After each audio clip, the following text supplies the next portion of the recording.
On va parler de la PKR. La PKR, c'est la photokératectomie réfractive. Donc PKR, photokératectomie réfractive. Le R, c'est réfractive, par opposition à thérapeutique, ou la photokératectomie thérapeutique. Donc là, c'est un laser qui va descendre directement sur la cornée, soit sur l'épithélium et continuer, soit sur le stroma, et qui va avoir comme but de corriger les amétropies. Donc voilà, il y a deux techniques. Il y a la technique manuelle et il y a la technique transépithéliale. La technique manuelle, c'est la technique la plus ancienne et qui est toujours d'actualité, où vous allez enlever l'épithélium par une méthode manuelle, soit avec une brosse, soit avec un scarificateur, avec de l'alcool, donc avec un instrument stérile. Dès que vous avez retiré l'épithélium en totalité, à ce moment-là, vous allez procéder au laser qui va sculpter le stroma. Donc il va commencer par la membrane de Bowman en premier, il va enlever la membrane de Bowman et puis il va commencer par le stroma antérieur et faire son profil d'ablation. Et à la fin, on va mettre pour la cicatrisation, la lentille n'est pas obligatoire, mais devant un ulcère large, on va créer un ulcère de cornée large qu'on va devoir soigner. Donc déjà, le traitement, on fait un ulcère. Donc on va le soigner avec des traitements médicaux, avec une lentille thérapeutique. Donc on est dans la chirurgie réfractive et on place une lentille thérapeutique. Donc ce n'est pas de la coiffure, ce n'est pas du spa. C'est une chirurgie. On passe. Et il y a la deuxième technique, la technique transépithéliale, où le laser il descend directement sur l'épithélium. Il ablate l'épithélium, puis il va ablater le stroma antérieur. Alors, cette technique no touch, on enlève l'épithélium avec du laser. En fait, c'est une technique composée. C'est une technique qui est composée de deux techniques. La première, c'est une PTK de l'épithélium. On va retirer déjà un épithélium de façon régulière, on va le mesurer. Et puis, le laser, il va appliquer le traitement réfractif. Cette technique existe dans toutes les machines. Il n'y a pas une machine qui est exclusive pour faire la trans-PKR. Toutes les machines font la trans-PKR, sauf certaines vont la faire en un seul temps et d'autres vont la faire en deux temps. Je vous explique. Attendez, feutre, il est là. Donc, j'ai la cornée qui est là.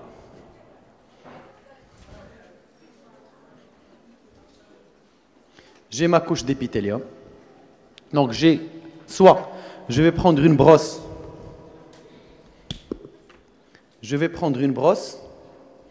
Et je vais enlever l'épithélium avec une brosse, avec un scarificateur, avec de l'alcool, avec ce que vous voulez. Donc, première étape, la PTK que le laser fait au laser, je la fais manuellement. Ensuite, le laser va descendre, il va me sculpter mon profil d'ablation. Ensuite, je vais attendre que cet épithélium régénère et je vais attendre sa cicatrisation, que les cellules... Il y a un problème avec le son, il y a quelque chose qui me dérange. Le son n'est pas très bon. C'est bon? Alors, il va répitaliser petit à petit, ça prendra du temps, etc. Quand on fait une trans-PKR,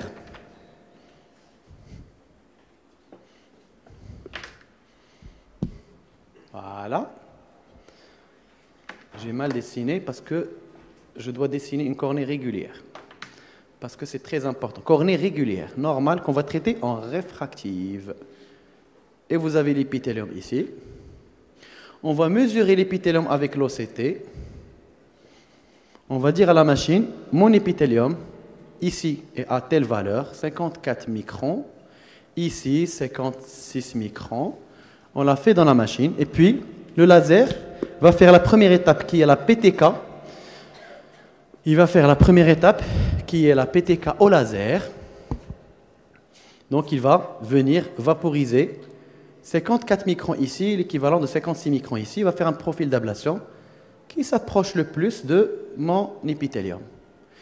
Bien entendu, il y aura des petites haut et bas, il va ablater des endroits, il va ablater un peu plus de stroma, il y a des endroits où il va ablater un peu moins et il va ablater moins d'épithélium qu'il n'en faut, mais grosso modo, il va enlever l'épithélium. Et à la fin de la PTK, si vous regardez, si vous faites en 2 temps, parce que si vous faites en un seul temps, vous n'allez avoir l'occasion de regarder. Si vous faites en 2 temps dans certaines machines, vous allez voir qu'à la fin de la PTK, vous allez voir des zones où l'épithélium est complètement retiré, vous êtes déjà rentré un petit peu dans le stroma, et d'autres endroits où vous avez encore un peu d'épithélium, mais cette irrégularité est très faible. Pourquoi? Parce que c'est une cornée normale et l'épithélium est censé être régulier.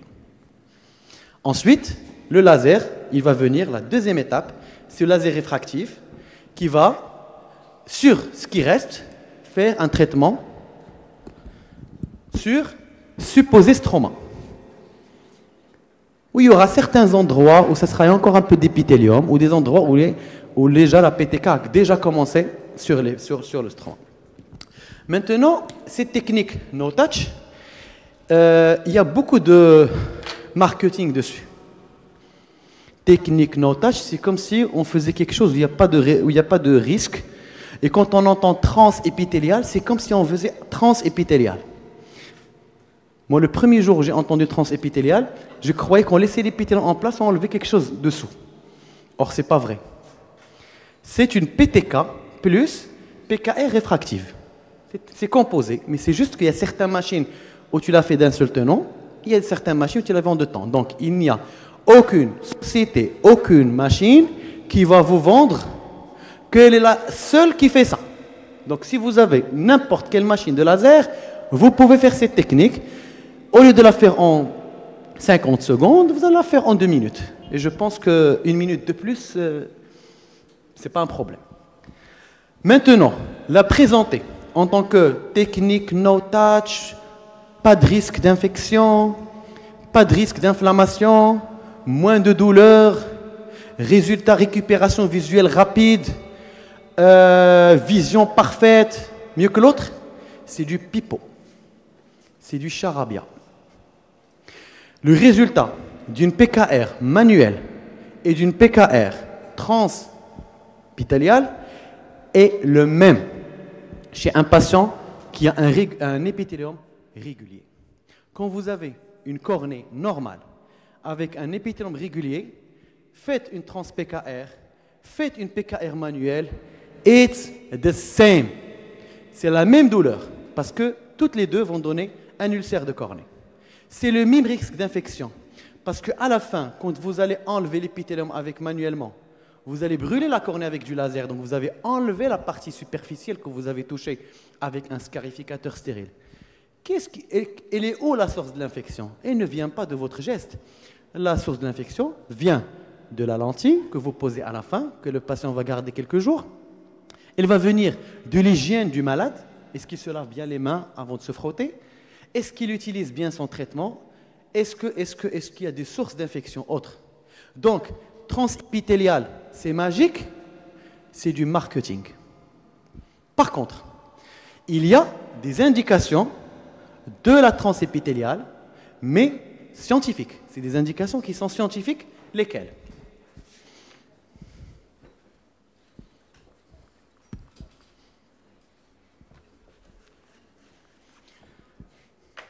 Prenons le cas d'une cornée un peu irrégulière. Vous avez un kératocone débutant.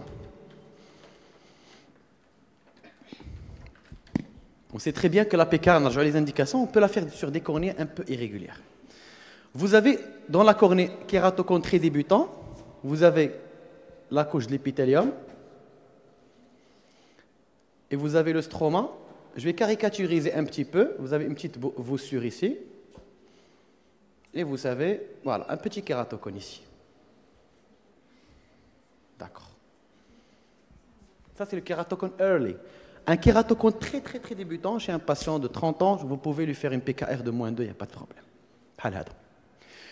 C'est le cas où vous avez un petit donut, petite chose comme ça, et vous décidez de faire, c'est juste pour vous montrer un peu la différence entre trans-PKR et quand est-ce qu'il faut utiliser la trans-PKR comme indication, c'est-à-dire à but scientifique et pas à but marketing. Si vous enlevez, quand vous mesurez la réfraction de ce malade, il a, on va dire, -2. Vous programmez la machine pour traiter -2. Donc la machine, elle a mesuré l'aberration de la cornée. Quand vous faites votre réfraction, c'est l'ensemble de réfraction de l'œil, c'est la barométrie totale de l'œil, qui inclut la cornée, la chambre antérieure, le cristallin, tout l'ensemble fait que ce patient, il a -2. Le moment où vous retirez l'épithélium avec une brosse,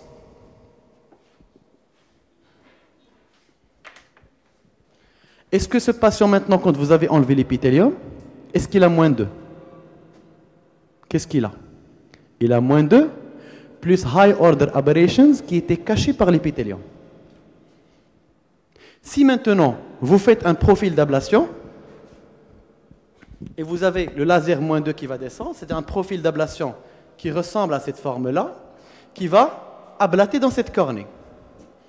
Donc le laser va descendre, tac, tac, tac. J'essaie un petit peu d'imaginer et il va vous donner, je caricature, le résultat post-opératoire sera ça. Parce que l'épithélium, vous l'avez enlevé avec une brosse. Et quand on a un kératocone très débutant, l'épithélium est une lentille qui a des aberrations contraires aux aberrations de la cornée du stroma. Donc le premier traitement aberrométrique des aberrations du stroma, quand il y a une déformation de la cornée, c'est l'épithélium. Donc quand vous l'enlevez manuellement, le laser quand il va descendre, il va faire son profil, mais il va générer chez vous une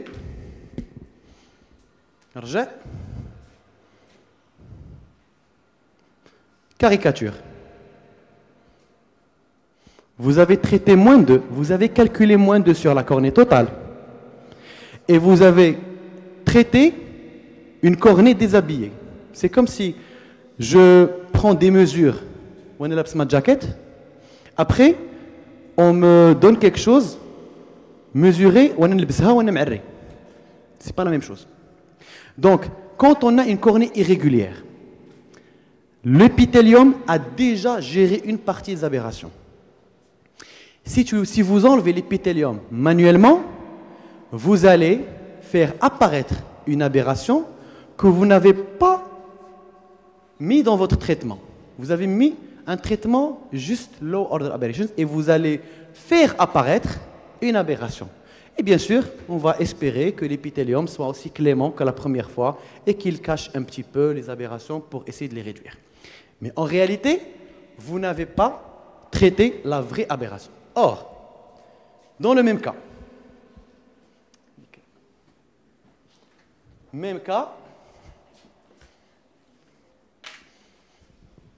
j'ai ça. Je caricature, c'est pas aussi que ça. Et j'ai ça. Je vais programmer une trans-PKL. J'ai -2. Quand j'ai calculé la réfraction du malade et les aberrations, il me donne qu'il n'y a pas de high order aberrations. Il y a un système optique de l'œil global qui fonctionne très bien. Qui nous aide l'épithélium khpihliya. Le patient il voit bien. Quand je veux faire mon traitement, je vais faire une trans-PKR. Pourquoi? Je vais enlever l'épithélium. Par exemple, ici j'ai, on va dire, 55 microns, 55. Je vais faire une PTK, je vais enlever tac, tac, tac, tac, tac, tac, tac, et je vais enlever cette déformation-là. Et après, mon laser réfractif va descendre et faire un joli profil de -2. Et à la fin, après retour à la normale, j'ai un profil qui est correct. Est-ce que vous avez compris? Donc, quand on a un épithélium irrégulier suite à une déformation stromale, parce qu'on a deux situations, on a l'épithélium irrégulier. Oui. Oui, oui. Le MS39 est un OCT. C'est pour ça que je vous dis, le mapping. Donc j'ai mis le bilan préopératoire tout à l'heure. dans le bilan préopératoire, c'est l'OCT de cornée, c'est l'épithélium, il est obligatoire. Si vous n'examinez pas l'épithélium, eh ben, vous passez à côté de beaucoup de choses. Quand j'ai un épithélium irrégulier, j'ai deux situations. Soit un épithélium irrégulier dont la cause est venant du stroma. Déformation du stroma, l'épithélium essaie un petit peu de cacher. Et donc, je dois obligatoirement faire une transépithéliale si je veux un résultat parfait. C'est pour ça que tous les kératocones, on ne fait jamais de toppling ou de corneal front guided treatment ou de laser sur un kératocone en enlevant. Si vous voyez quelqu'un qui enlève l'épithélium avec une brosse et qui fait une PKR abéro-guidé ou topo-guidé sur un kératocone, il n'a absolument rien compris.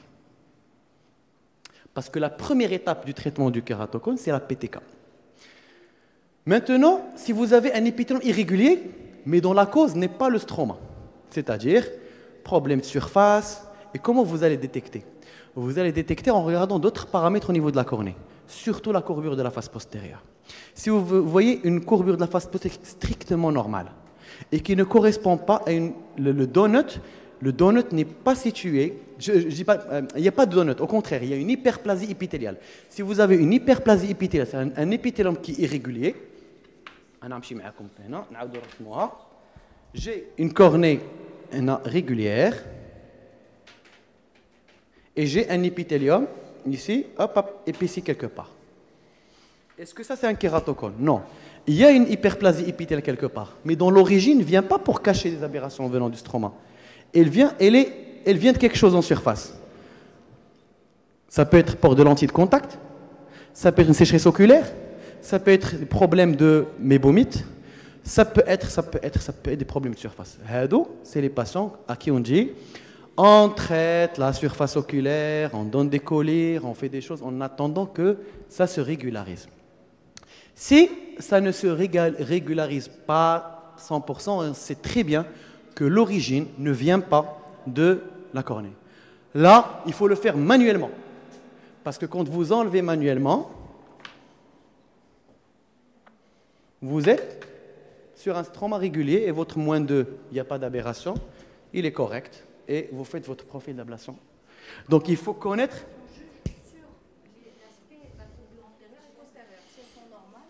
Justement, il faut attester la déformation que vous avez au niveau de la cornée. Est-ce qu'elle vient, l'épithélium déjà anormal, est-ce que l'origine du problème épithélial vient du stroma? En général, c'est un donut que vous allez trouver sur la partie la plus bombée, ou bien une hyperplasie épithéliale, c'est-à-dire au niveau de la partie la plus bombée, au lieu que l'épithélium soit aminci, il est épaissi.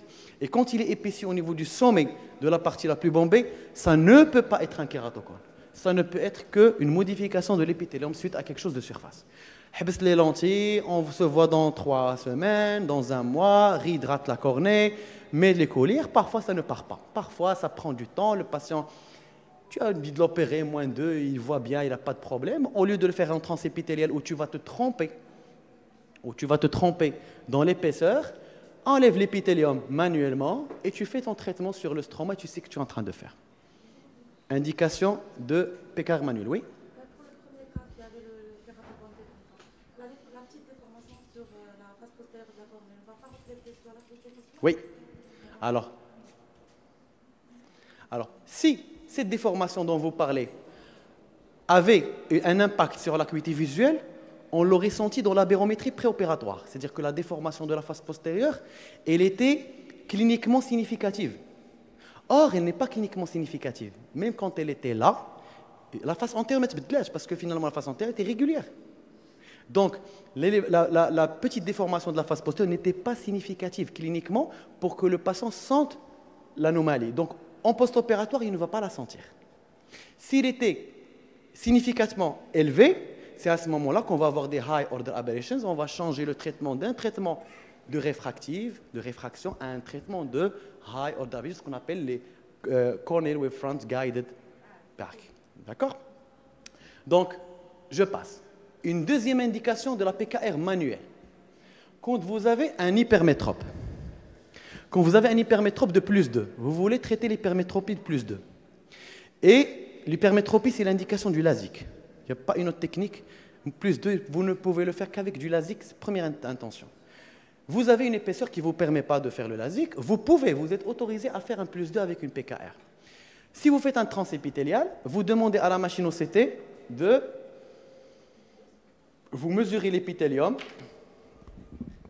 La machine va vous donner un mapping épithélial. Tu as le centre, tu as 55, tu as 65, tu as 72, et ce n'est pas vraiment très régulier. Et vous allez avoir un profil d'ablation, fait plus 2 par exemple, moins 1, et le profil d'ablation, il va ablater le centre de la périphérie. Est-ce que vous êtes sûr que le point, la périphérie, qui est à 7 microns, à 7 mm de diamètre, et 3,5 du centre, est-ce que vous êtes sûr que là, ce que vous avez mis sur la machine en périphérie correspond vraiment à ce que vous allez ablater? Je vous donne un exemple. Vous avez 72 non, vous avez 65 non. La périphérie, l'épithélium, il change. Et vous avez mis l'épithélium, on va dire à 65. Allez, tiens, on a enlevé l'épithélium à 65. هنا شحال بقى ليا 65 باقي لي 7 microns. 7 microns par rapport l'épithélium fait 72. ولكن انت دخلتي في la machine 65. Le laser il va descendre, il va d'abord enlever l'épithélium et il va s'arrêter à 65 microns. وراه مازال مخليك l'épithélium, مخليك 7, 8, 10 microns. Et il a commencé son profil d'ablation hypermétropique en périphérie. Il croit qu'il est sur le stroma, mais il est encore sur l'épithélium. Donc vous avez sous-corrigé votre hypermétropie. Et c'est difficile de localiser l'épithélium sur la périphérie et de le mettre sur la machine de façon précise sur 360 et d'être sûr que tu as enlevé la bonne valeur sur le fond, sur le temporal ou sur le nasal. Le LASIK, première intention. PKR manuel, deuxième intention. Si vous voulez faire une PKR chez un hypermétrope, quand vous avez le signe positif, ne faites pas de transépithélial. Vous allez vous tromper et vous allez avoir soit des sauts, soit des surcorrections. Donc, un patient myope, astigmate, avec une cornée régulière, épithélium régulier, faites ce que vous voulez. Tu acceptes des variations épithéliales de combien? Non, hypermétropie, je ne discute pas. Non, en dehors du hypermétropie. Si on a une surface, on a un épithélium, mais qui n'est pas complètement régulier, avec un stroma normal. Si tu as par exemple ici 55, 57, 58. Non, ça c'est assez régulier. Il faut voir est-ce qu'il n'y a pas un donut. Est-ce qu'il n'y a pas un donut? Est-ce qu'il n'y a pas vraiment un signe de kératocone débutant? Les questions, on ne peut pas les faire tout de suite, on les fait à la fin. Parce que sinon, il y a tout un enchaînement, on laisse les questions à la fin. Donc, vous avez compris que PKR transépithélial, c'est la majorité des cas, on traite des myopes, moins 2, moins 3, et on peut faire enlever comme ça ou comme ça, il n'y a aucun problème. Bien sûr, je fais une transépithéliale, c'est plus rapide pour moi. واحد ما عندوش باش يديرها وخصو يدير 2 traitements laser ويتحسب عليه 2 licences, il peut la faire en manuel. Quelqu'un qui a une hypermétrope, ما قدرش يدير له LASIK, et il veut le traiter, il a une petite hypermétropie, PKR manuel. Un patient qui a un kératocone, vous voulez faire un traitement Topolink, obligatoirement transépithélial. Vous avez une irrégularité de surface et vous avez un épithélium irrégulier dont l'irrégularité ne provient pas d'une ectasie débutante, faites manuel. Laissez patient traiter médicalement pendant 1 mois, le temps que ça se régularise. Si ça ne régularise pas et vous voulez traiter, à ce moment-là, vous l'enlevez manuellement, vous êtes sûr de tomber sur un stroma qui est régulier. Donc, pour parler de l'histoire de no touch, ça ne change rien sur le plan expérience du patient. Ça ne change absolument rien. Expérience, douleur, etc., ça ne change absolument rien parce qu'on crée, dans les deux sens, on crée un ulcère de cornée. Passe. Voilà, donc no touch, c'est le kératocone. Bon, on passe, ce n'est pas notre sujet aujourd'hui. Alors, maintenant, pour chaque patient que je vais opérer de PKR, je dois avoir une checklist. On a parlé tout à l'heure de l'aéroport. Il faut avoir une checklist pour prendre un voyage de chirurgie réfractive. Je mets pour chaque fiche le nom du patient, l'âge du patient, et puis je mets des éléments œil droit, œil gauche. Réfraction sans cycloplégie. Bien sûr, tout le monde, on le fait. Réfraction, ticket de réfraction, cycloplégie. Bien sûr, des valeurs qui sont répétitives, qui se ressemblent. Réfraction avec cycloplégie. La réfraction avec cycloplégie, elle est obligatoire. هذاك اللي باغي يفتح له في نهارو ما غيديرهاش ليه. ديلاتي ما يمكنش يفتح له في نهارو. Donc quand on est pressé, on fait pas la cycloplégie. On fait pas la cycloplégie, on n'examine pas la périphérie de la rétine parce qu'on va faire du laser. Et Dieu merci, les patients de réfractive, ils sont beaucoup plus immunisés contre les décollements de rétine parce qu'on le fait des périphéries de rétine et des lasers de barrage quand on a des doutes. Donc, les études ont montré que les patients qui font de la réfractive, des ICL, ils ont moins de décollements de rétine pour les myopes que les patients qui n'ont rien parce qu'ils ne sont pas examinés. Au moins, c'est des patients qu'on examine. Et on leur fait un examen de la rétine. Ce n'est pas moi qui le fais, j'ai des collaborateurs qui le font. Mais on fait un examen avec verre à 3 miroirs et on cherche s'il y a des lésions, on les traite. Réfraction avec cyclo, obligatoire, on ne réfléchit pas. Je ne la fais pas chez les patients presbytes, parce qu'automatiquement, le presbyte, il a une diminution de l'accommodation. Mais un patient qui n'est pas presbyte, et il fait déjà, pour faire la périphérie de la rétine, on le dilate. Je ne vais pas forcément mettre du skiacol, je mets du midriaticum et on examine et il a un effet cycloplégiant. Chez les plus jeunes, on met de la cycloplégie réelle. L'acuité visuelle sans correction, comme on l'a dit tout à l'heure, obligatoire. Compte les doigts, ce n'est pas 2 dixièmes, ce n'est pas 1 dixième, etc. Acuité visuelle avec correction. La meilleure correction, acuité visuelle corrigée. On compare les lunettes qu'il a ramenées. Est-ce que la réfraction, elle est stable? Et la notion de stabilité, ce n'est pas une stabilité absolue. شحال من باسون كيجي عندي دكتور راه مشيت واحد الدكتور هذا قال لي ما تفتحش دابا راه مازال ما استقرش لك العبار. شحال عندك؟ -8. شحال عندك في لاج؟ 28 ans. واش كنتسناو؟ Si je ne vais pas t'opérer avec un -8, je n'ai pas de PKR en général. Un -8 à 28 ans, maintenant je vais te faire encore attendre pour atteindre une stabilité supposée de 0,25 ou 0,50 في العام. Ben, je vais t'opérer à l'âge de la cataracte. Et donc je te fais perdre du temps, je te fais perdre les avantages de cette chirurgie. Donc la stabilité est une stabilité relative. On ne parle pas de stabilité par 0,75 في العام. Non. 0,75 chez quelqu'un qui a moins 15 n'est pas 0,75 par année chez quelqu'un qui a moins 2. C'est une stabilité relative à la valeur absolue. Quelqu'un qui a 100 kg de poids, il a 103 kg, mais quelqu'un qui a 45 kg quand il passe à 48, il sent la différence. Ben, c'est exactement la même chose. Tout est question de la valeur initiale. Quand j'ai un -1, -1,5, je suis très pointueux sur l'évolution. Quand j'ai une amétropie assez forte, je lui dis, on va traiter. Après, s'il y a une petite... Vous allez devoir porter des petites lunettes. Quand tu as le -8, le -9, vous allez avoir un -1. C'est mieux que de porter un -9. Donc, et ça, c'est une discussion avec le malade. Mais malheureusement, beaucoup de nos collègues, pour les freiner, la réfraction, on attend une stabilité supposée. On n'aura jamais une stabilité parfaite chez des patients. On aura toujours la myopie va augmenter. À un certain moment, il va commencer la presbytie, va commencer à diminuer, puis modification du cristallin, il va se modifier. Donc on aura toujours des modifications réfractives chez des patients qui ont des amétropies fortes. Est-ce que pour autant on va les laisser comme ça? Donc l'acuité sans correction, l'acuité avec l'œil dominant. L'œil dominant. Est-ce que quelqu'un mesure la dominance? Obligatoire. Un patient. D'ailleurs, ce que je vous montre là, c'est une checklist obligatoire. Obligatoire. Cette liste doit être pleine. Œil droit et gauche. Si je n'ai pas tous les éléments, je refuse le dossier. Il a le dossier, il m'a fait chez Kamel, je refuse le dossier, je n'ai pas encore fini.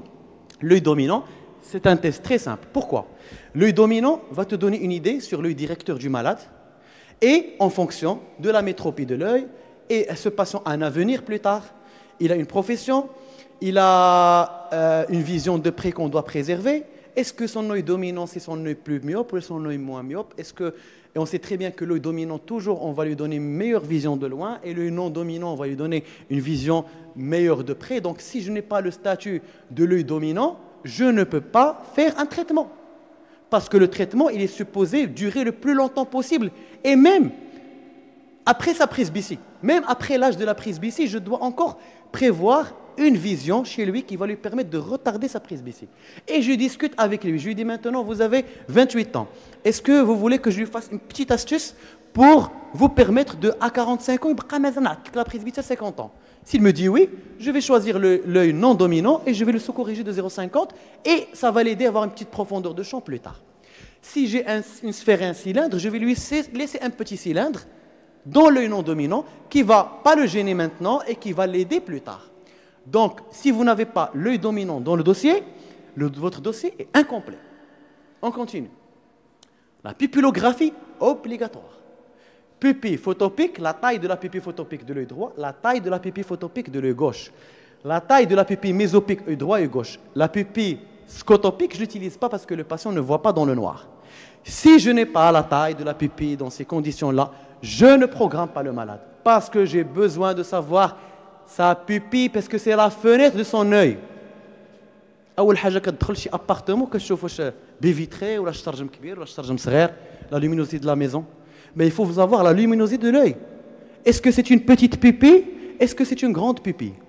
Une grande pupille va être beaucoup plus gênante et beaucoup plus exigeante en termes d'aberration post-opératoire. Or, une petite pupille, ça passe. Je peux avoir même un petit traitement décentré sur une petite pupille, ça passe. Mais avoir un petit traitement, un petit décentrement sur une pupille large, bonjour le coma, et bonjour les aberrations, et bonjour les problèmes. Donc, la taille de la pupille est quelque chose de primordial. Bien sûr, la topographie de la cornée, on ne rentre pas dans les détails, c'est une topographie qui doit être, on va dire, parfaite, mais dans la PKR, je peux... Maintenant, on peut faire même des PKR réfractifs sur des kératocones très très débutants, avec une amétropie très faible, avec des âges un peu avancés, à condition d'une surveillance régulière, sans cross-linking.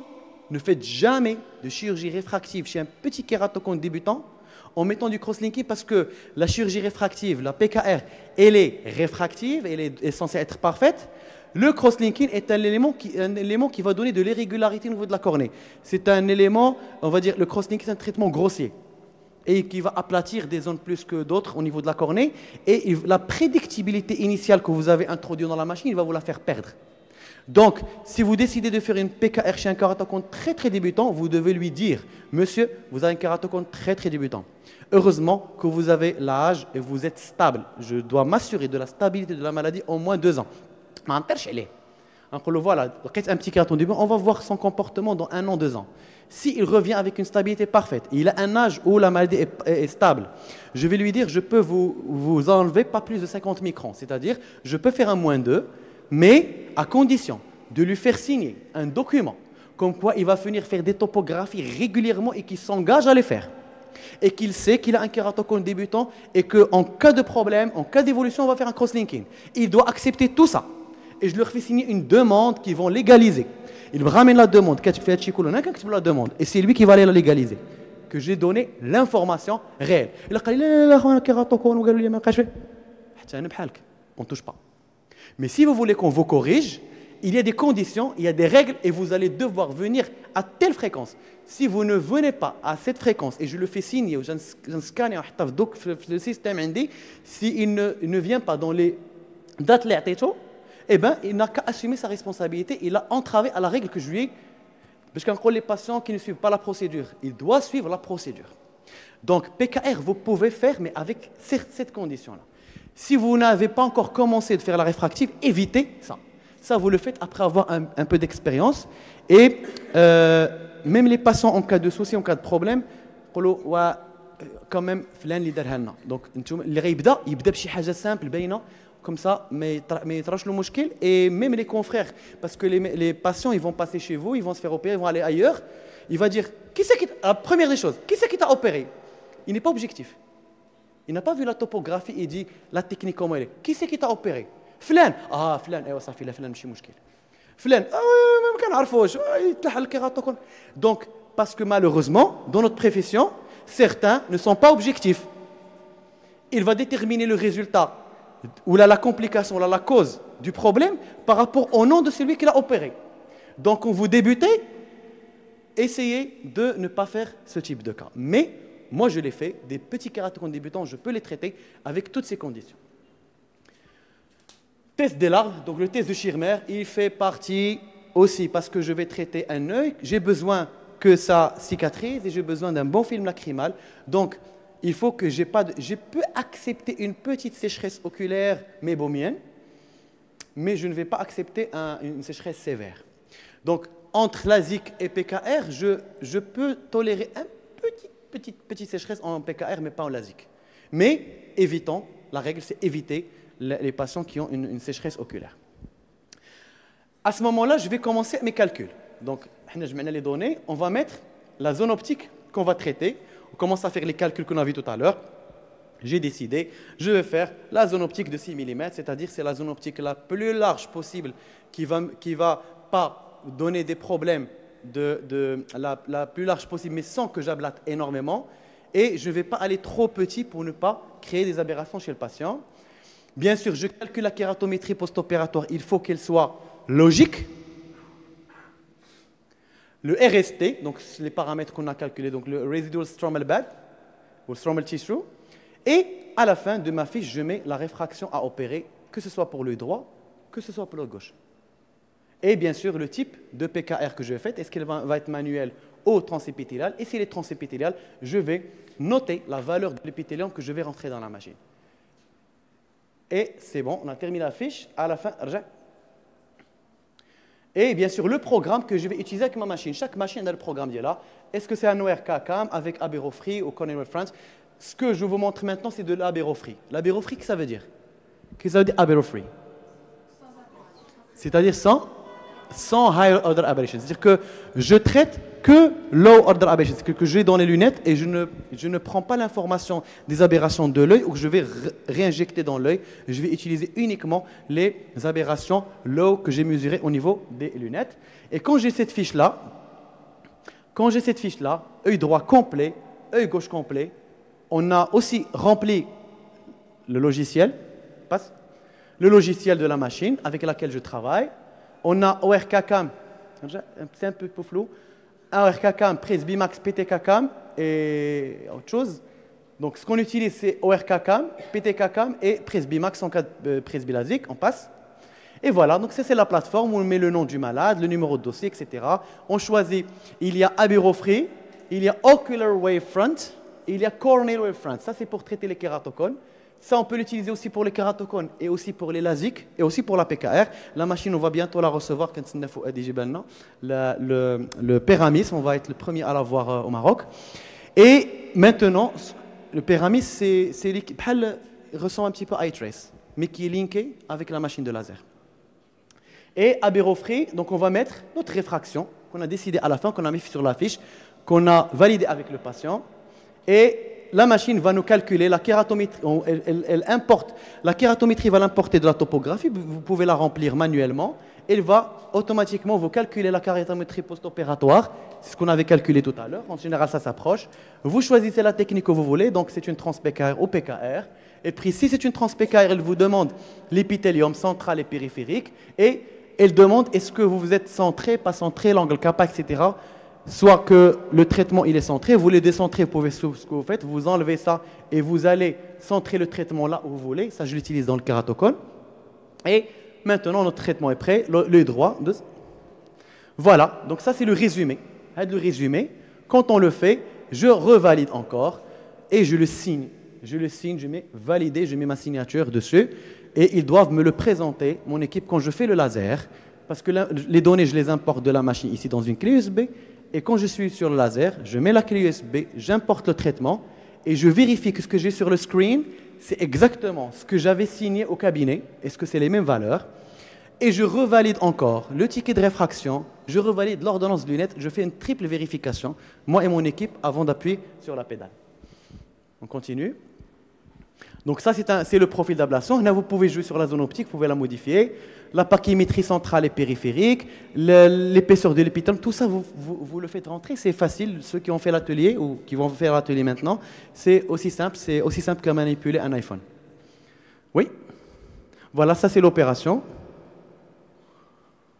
Donc, quand c'est transépithélial, je n'utilise ni colibri, ni champ, ni rien du tout. J'écarte les paupières avec les doigts et le laser qui descend.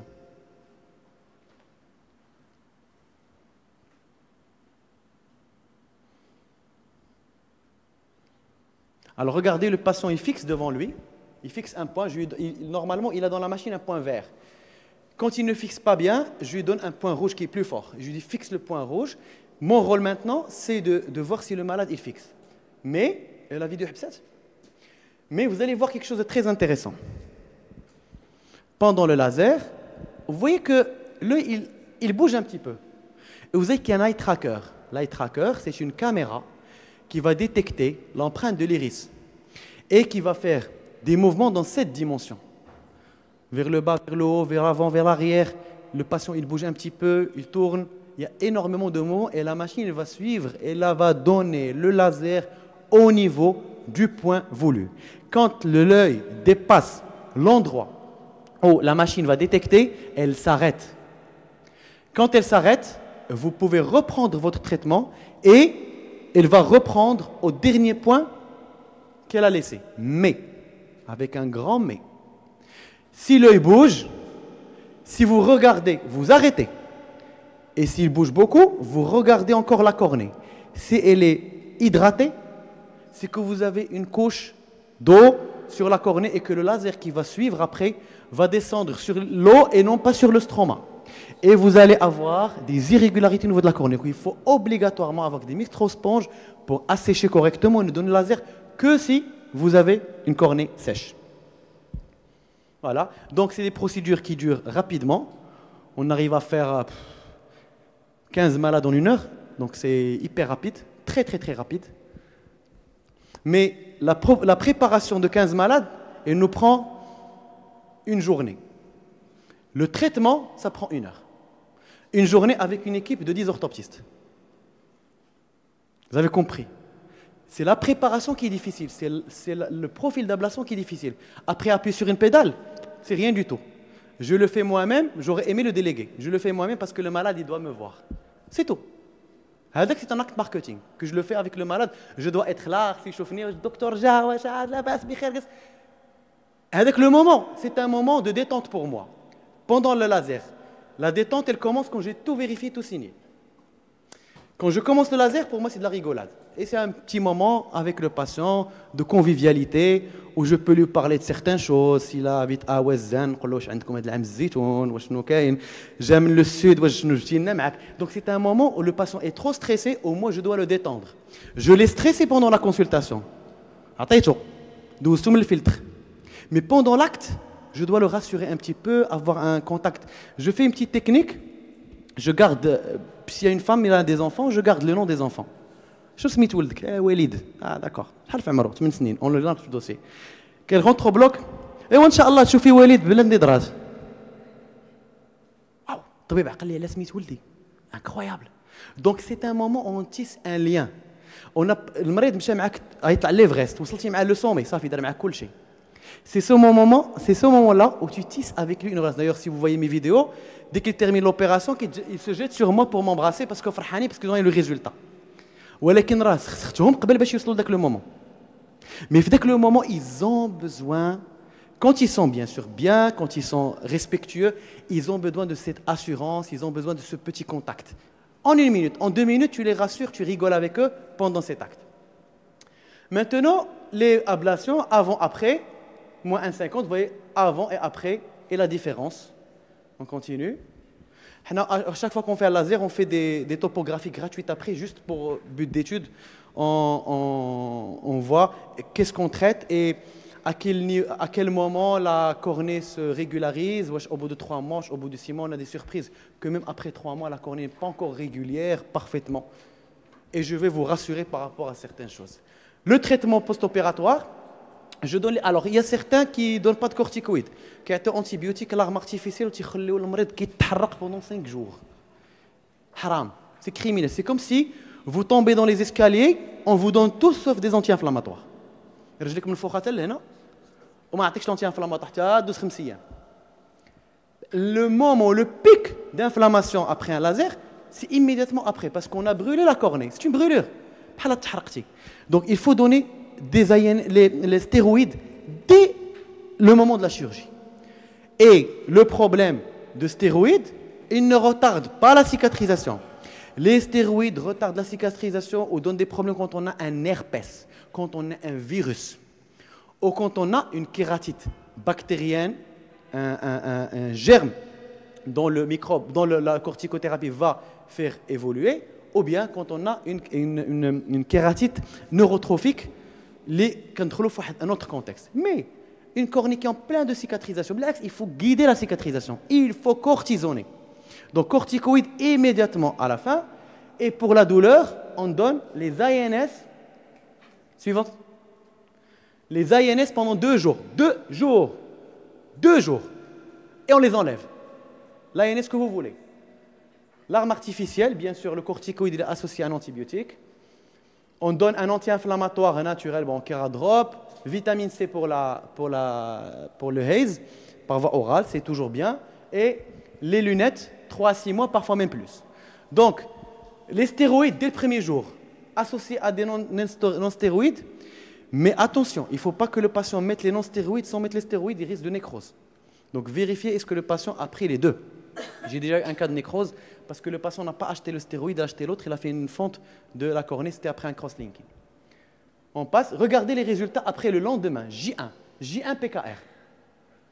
زيد 12 types d'herbe. Alors regardez, est-ce que vous avez l'impression que c'est des yeux à J1 post-PKR? C'est des gens qui viennent, qui te disent, moi j'ai regardé la télé, j'ai passé une bonne soirée, ça a picoté, le lendemain, il vient, il a du flow et un peu de flow, mais ce n'est pas douloureux comme on l'imagine. On voit dans les bouquins, dans les articles, la morphine, les patients qui sont mal parce qu'ils ont très mal. Avec ce traitement-là, je vous donne la garantie que 90% de vos patients vont être comme ça. Et les 10% qui vont venir avec un œil rouge, c'est des patients qui ont mal utilisé le traitement ou qui ont mis les collyres sur les larmes. C'est-à-dire qu'il n'a pas asséché les larmes, il a mis les collyres sur les larmes, ça a dilué, il n'a pas eu son traitement. Et on leur pose la question, dès que je vois un boucle عينهم منفوخه كيتبعوا البنات وريني الدواء وريني نسيت ما درتوش الفارماسيين قال لي حتى الغدا عاد بدا. On a ce problème. Donc le traitement le jour même, assécher les coins de l'œil, il ne faut pas qu'il y ait de larmes et vous mettez les collyres INS 2 premiers jours, corticothérapie pendant 2 mois, dégressive, parfois même plus, quand on fait des hypermétropes, allez plus parce qu'ils font des hazes, on va avoir des cas. Vous allez avoir un post-op semblant au LASIK. Semblant au LASIK. On continue, voilà. Ça, c'est un patient qui part. Lendemain, J1. والحمد لله يعني احسن كان في شويه الخوف انها عمليه وكذا ولكن سبحان الله سواء في فتره العمليه او بعد ما كانش اي نوع من الحمد لله. ما تحتاجيش تاخذ شيء حبوب الالم؟ لا لا لا غير القطرات والحمد لله ونعسنا مزيان الحمد لله. وفرحان بك الله الحمد لله. شكرا.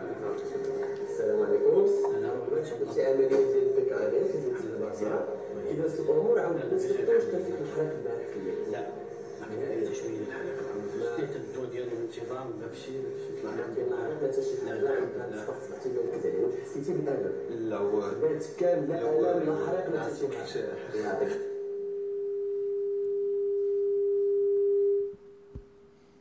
Donc PKR avec cette ordonnance vous allez avoir la paix, il n'y aura pas de douleur. Si le patient a mal, dès qu'il a mal, je vais de l'ordonnance, je vais de doigt, mais je dois me dire.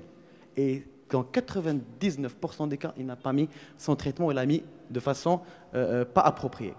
Maintenant, on va voir les complications de la PKR. C'est une chirurgie, on a des risques de complications et qui nécessite beaucoup de sagesse. Le point avant de parler des complications sur les résultats après PKR. Quand on fait une PKR, qu'elle soit transépithéliale ou manuelle, il faut de la patience. Ça, c'est la cornée, l'épithélium. On a enlevé l'épithélium. L'épithélium qui est en train de régénérer, il va régénérer au bout de 2-3 jours. Et il y a autre chose, vous allez remarquer au bout du 3e jour, vous allez remarquer des petites lignes. C'est là où l'épithélium se rejoint de part et d'autre. Il y a certains qui croient que c'est des dendrites. Ce n'est pas des dendrites, c'est des pseudo-dendrites. C'est juste l'épithélium qui se rejoint. Quand il se rejoint, c'est à ce moment-là, il se rejoint de façon anarchique. L'épithélium, il va revenir de façon anarchique. Et il faut beaucoup de temps pour que l'épithélium se régularise. Et c'est cette anarchie, au début, qui va donner le flot du 3e jour, le flot du 4e jour. Docteur, j'ai très bien vu juste après l'opération, et après, ça a commencé à diminuer. Il faut qu'il soit informé. J'ai pas mal, mais je vois que du flot. C'est tout à fait normal. Une semaine, ils vont vous poser la question, quand est-ce que je vais bien voir? Qu'est-ce que vous allez répondre? Quand est-ce que je vais bien voir? 3 mois. 2 semaines, j'ai des patients, au bout de 1 mois et quelques, qui ont encore un ticket de réfraction qui peut vous faire peur. Un ticket qui ressemble à un ticket de kératocone. Au bout de 1 mois. 1 mois et quelques. Moi, les tickets de réfraction, je ne les vois même pas. 1 mois, je ne vois pas le ticket. Je ne vois le ticket qu'au bout de 3 mois. S'il est bon, ouais, très bien, on n'a rien du tout. S'il est irrégulier, je n'ai aucune angoisse, aucun stress. Et je regarde le malade droit dans les yeux. Monsieur, je vous ai dit 3 mois. Ne me parlez pas avant 3 mois. Sortez. 3 mois. Et j'ai eu récemment un médecin, d'ailleurs, un médecin qui est venu au bout de 3 jours. Je vois du flou, etc. Toujours, on a des problèmes avec les médecins. Ça, ce n'était pas un dentiste. 2 jours, PKR, bon, il a été vu par un collaborateur ici, moi, au cabinet, qui n'était pas habitué, maintenant commence à apprendre. L'erreur, c'est que de l'acuité visuelle au 2e jour. L'autre, bien sûr, il voit du 2e jour. ركب عليه كيفاش انا ما كنشوفش ما نجحتليش العمليه انا طبيب دخلوا عندي كلهم كيقفقفوا راه ما كاينش طلع عيط له دخل قلت له مالنا صداع قال لي جو فوا مال قلت له سي 3 mois يلاه درتي 2 jours non انا je suis médecin قلت له vous êtes un patient vous n'êtes pas médecin votre travail vous laissez chez vous à l'hôpital dans votre clinique ici vous êtes un patient et vous êtes comme tout le monde vous n'avez pas un œil magique qui va guérir plus que les autres maintenant allez-y, mettre votre traitement, je ne peux plus vous voir en moins d'une semaine. C'est le langage. Médecin ou pas médecin? Il est parti, il est revenu. Il dit, dès que le médecin il est revenu, il voit bien, donc, si vous voyez un patient dans les 3 mois, qui vous avez un ticket, qui vous fait peur, parce que quand vous angoissez, vous devenez pâle, vous transpirez, vous le transmettez à votre patient, il le ressent, il revient vers vous, n'ayez pas peur. Parce que déjà, dans les 3 premiers mois, on ne va absolument rien faire. On ne va absolument rien faire, même si la reprise, ce n'est pas avant 3 à 6 mois. Donc, soyez confiants, si vous avez fait votre geste, la première des choses que je fais, je dois les fiches thérapeutiques d'IALO. Je veux le traitement, compte rendu de traitement, ok, j'ai fait le bon traitement, docteur, le traitement d'IALO. Monsieur, allez-y, il faut de la patience, j'ai d'autres malades à voir. Ça fait. Il ne faut pas tomber dans le piège d'essayer de colmater, d'essayer de trouver des explications. Il n'y a pas d'explication à donner. Il y a du temps à attendre. Vous avez compris. Donc la PKR, quand vous avez reçu, surtout avec les confrères, patient d'y aller, fait notre ville, il a eu un flot, 3 semaines il est parti chez un confrère, il a le ticket, والاخر ما عارفش يبيو الريه التيكي وعندك فينا السيلاندر موان 4 وعندك موان 3 كيجهلوا كيجي عندي المريض جاهل تقال لي التيكي تنقول له كنقش التيكي قدامه تنقطعو تنلوحو اي لا كاكوفوني كومونس شنو لا كاكوفوني والطبيب الاخر قال لي واش دابا اللي فتحت لك انا فتح لك هو اي اون طومب دون سو بيج حنا لي باسيون اللي كنفتحوا لهم تنبقاو تابعينهم في التليفون اسيدي ما ديرش كونترول بلاصه اخرى رجع لنا حنا نديرو كونترول. Parce que malheureusement, beaucoup de confrères qui vont recevoir des post-op ne sont pas formés à recevoir les post-op. Et ils vont leur faire peur. Et derrière un patient, il y a un confrère, malheureusement. Je lui dis les choses comme elles sont. Donc si on comprend ça, 3 mois الأولى ما تخلعوش. اللي لقيتو plus 4 plus 2 كتحمل hydrate وما ديرش ودير نظارة الشمس et je vous revois plus 3 mois. Et 99% qui rejoignent avec une réfraction parfaite. Maintenant, une complication.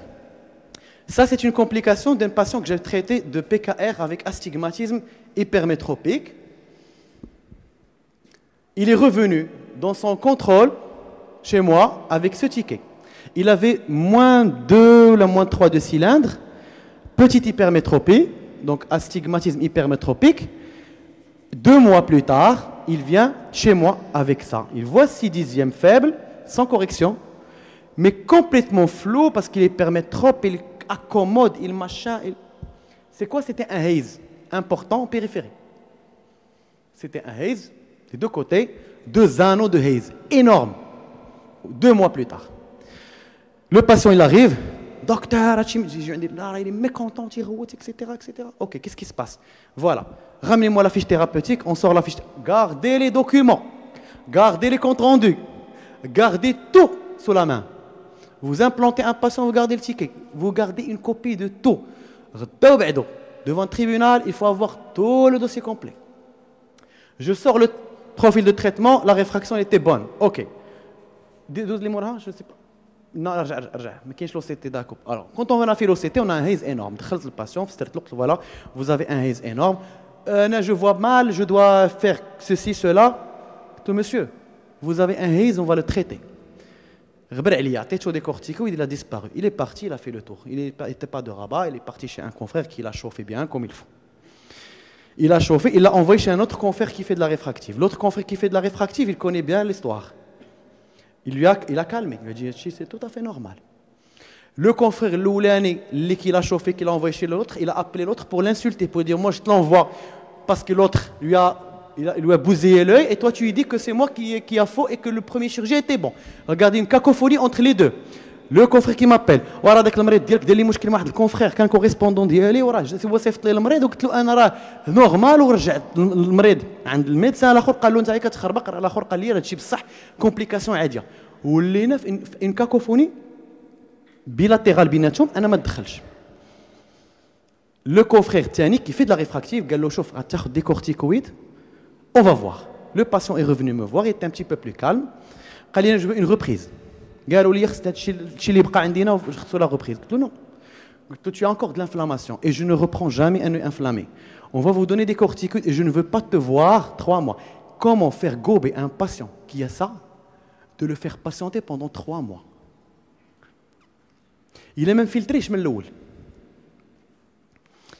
Je l'ai fait patienter 3 mois. Après, ticket de réfraction après 3 mois. Mais les choses, il est passé à 10 dixièmes faibles, 8 dixièmes. C'est-à-dire qu'il a repris une vision meilleure que la vision qu'il avait initialement. Et il est revenu serein, très calme. Imagine que je t'aurais opéré au milieu. J'aurais été sous pression et je t'aurais repris. Maintenant, l'effet inverse. On n'opère pas, on ne fait pas des reprises à la hâte. Il faut savoir faire patienter. Si vous êtes débutant, si vous n'avez pas la carrure pour faire patienter votre patient, adressez-le chez quelqu'un qui fait ça et qui pourra le faire pour vous. Et le confrère, tu le briefes, il va dire et le confrère plus ancien, il va t'aider à le faire patienter pendant 3 mois et tu auras un meilleur résultat. Plutôt que de te jeter sur lui, te reprendre dans l'autre sens et vous aurez à avoir des charabia dans la réfraction. Donc, tout ça pour parler de la PKR, c'est une chirurgie qui nécessite du temps dans le résultat et quand on a une complication, il faut du temps, il faut de la patience et un patient pour qu'il puisse suivre vos instructions, il faut qu'il soit bien filtré en amont.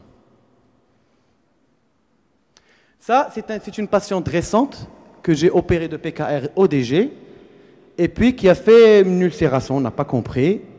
Ulcération, elle était vue à la clinique. Après, elle est venue, je vois les médecins, etc. Elle était mécontente, elle est partie, elle est revenue. À la fin, j'ai eu ça. On a traité, on a donné des antibiotiques, on a tout essayé, on a eu ça, ce magma blanc. Ça vous fait évoquer quoi? C'est une mycose. Donc, j'ai appelé le laboratoire, j'ai fait un prélèvement. Le laboratoire a ramené ses boîtes et on a fait le prélèvement dans le bloc opératoire et on a eu des filaments mycéliens. C'est une mycose et on a gratté. Donc le lendemain, c'était comme ça, sous traitement. Maintenant, la patiente, je l'ai adressée pour être hospitalisée. Elle est sortie contre avis médical. Bref, c'est une histoire. Pour vous dire que la chirurgie réfractive, ça c'est une patiente qui n'était pas. Elle me dit, j'ai dit non. vous avez une demande, vous l'assumez. Vous avez une demande de vous débarrasser de vos lunettes. Eh bien, vous avez pris le risque et vous devez l'assumer. Et maintenant, elle l'assume. Imaginez-vous le VIP, le machin, qui va vous faire ça. Il va vous traîner dans toutes les... Il va vous insulter, il va vous... Donc, filtrez au début pour si vous avez ça, et cette patiente, je l'ai repris, je l'ai gratté, elle paye tout. À chaque fois qu'elle pose les pieds chez moi au cabinet, elle paye. Parce que ce n'est pas de ma faute s'il a une mycose. Une mycose, peut-être qu'elle a dû choper parce qu'elle a mauvaise hygiène intime, ou n'importe quoi. Donc, c'est son problème. Je dois faire mon travail correctement. عطيناها le VFand, درت لها بغيت نوجد لها le collier fortifié, elle est partie, elle n'a rien fait.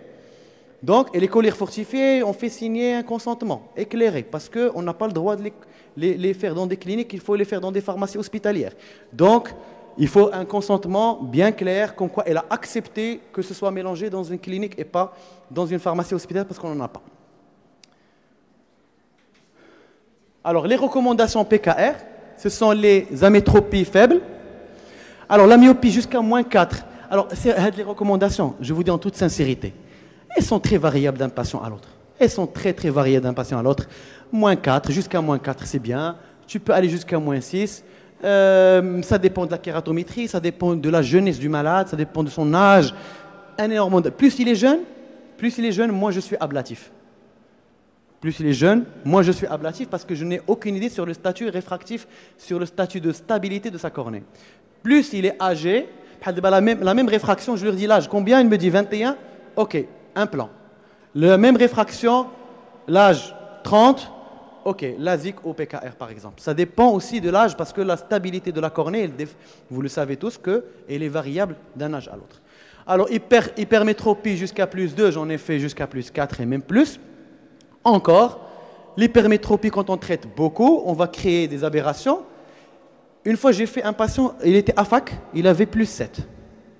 Et j'avais deux solutions. Soit je mets un artisan, je ne pouvais pas faire de LASIK parce que la cornée n'était pas bonne, elle n'était pas épaisse. Ou bien, c'est un œil qui voyait 2/10, avec plus 7. Ou je dis artisan, je rentre dans l'œil qui a été opéré il y a 20 ans. Ou bien, je fais un laser de surface. J'ai discuté avec le malade. Voilà, je peux te faire un artisan et je dois faire une vitrectomie. Bon, il n'avait pas de vitrée enchantée, mais je dois faire une vitrectomie pour mettre mon artisan et tout ça. Il y a de la manipulation, il y aura des sutures, il peut y avoir des saignements qui vont passer directement dans le vitré. Et je lui parlais de la PKR. Toi, là, ce n'est pas très recommandé de faire cette valeur, mais perdu pour perdu, on tente ça. Il a choisi la PKR. J'ai fait la PKR plus 7. Je suis sûr que j'ai généré chez lui un kératocone central.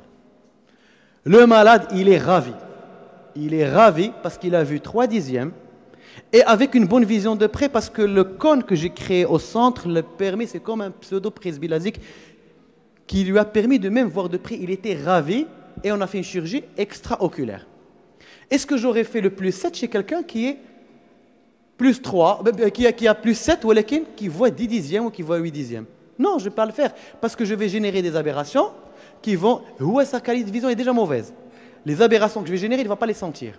Mais un patient plus 7 que tu vas faire en PKR mais qui voit 8/10 ou 9/10, il va sentir les aberrations. Donc plus 7, ce n'est pas une indication à faire chez tout le monde. C'était juste un cas assez particulier chez ce patient-là. C'est pour ça que quand vous recevez un patient encore opéré ailleurs par une indication qui sort un petit peu de l'ordinaire, il ne faut pas se dire « Ah, il ne fallait pas faire ça ». Il faut se mettre à la place du chirurgien. Pourquoi il a raisonné de cette manière? Et il peut vous convaincre. J'ai eu à mettre des ICL sur -2. Il part chez le confrère. Ah, -2, qui vache -2, ICL, mais il est faux. Oui, j'ai mis des ICL -2, -2,5, -3. On va en parler tout à l'heure.